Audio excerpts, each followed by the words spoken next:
ខេត្តកំពតថ្ងៃនេះមេឃបើកថ្ងៃវិញហើយបងប្អូនទៅឃើញថ្ងៃហ្នឹងឯងបន្ទាប់ពីភ្លៀងចូល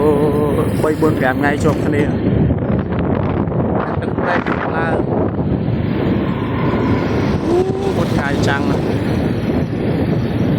បើកថ្ងៃអញ្ចឹងឆ្លាស់មុខឆ្លាស់មាត់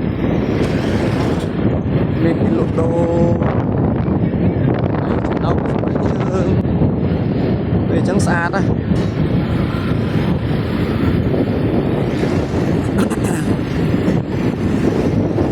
ភ្លៀងថ្ងៃហ្នឹងក៏ភ្លៀងដែរថាពេលល្ងាចវាបើកថ្ងៃវិញ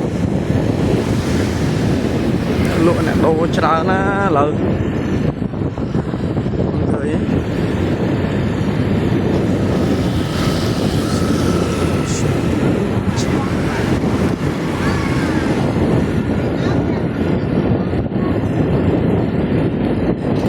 ថ្ងៃខ្លាំងណាស់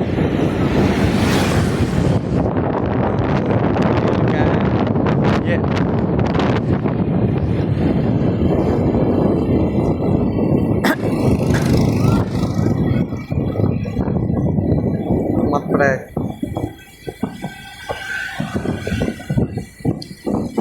ភ្លៀងពេកហើយបងប្អូនតែថ្ងៃហ្នឹងឯងឃើញពលឺព្រះអាទិត្យចាំងមកសាលាខេត្ត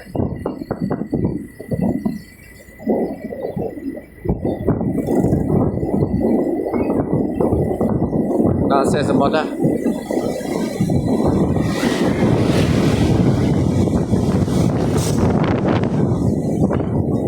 ចាំងចឹងមកបងប្អូនប្រជាអាជីវករអីគាត់រកស៊ីលក់គ្រាន់បើអញ្ចឹងទៅ